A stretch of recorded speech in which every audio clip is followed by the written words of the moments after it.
છોટાઉદેપુર ખાતે નાબાર્ડની નવી કચેરીનું ભવ્ય ઉદ્ઘાટન કરવામાં આવ્યું ત્યારે ગ્રામીણ અર્થતંત્રને હવે મોટો વેગ મળશે।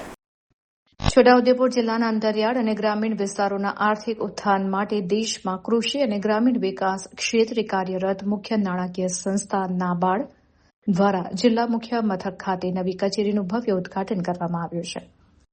આ નવીન શાખાનું ઉદ્ઘાટન નાબાર્ડના મુખ્ય મહાપ્રબંધક બી.કે. સિંઘલના વરદ હસ્તે સંપન્ન થયું હતું। આ શરૂઆતથી સ્થાનિક ધરતીપુત્રોને આર્થિક સહાય મળશે અને છેવાડાના નાગરિકો સુધી બેન્કિંગ સેવાઓ વધુ સુલભ બનશે।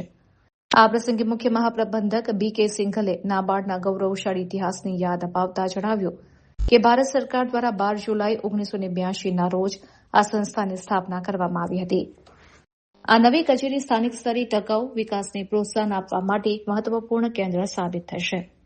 આ ગરિમામય કાર્યક્રમમાં જિલ્લા વિકાસ અધિકારી સચિન કુમાર, બરોડા સેન્ટ્રલ કોઓપરેટિવ બેંકના સીઈઓ જે.ડી. પટેલ, નિવૃત્ત આઈએફએસ અધિકારી અને શ્રોફ્સ ફાઉન્ડેશનના ટ્રસ્ટી આર.કે. સામા સહિત વિવિધ સહકારી સંસ્થાઓના પ્રતિનિધિઓ અને મોટી સંખ્યામાં સ્થાનિક ખેડૂતો ઉપસ્થિત રહ્યા હતા।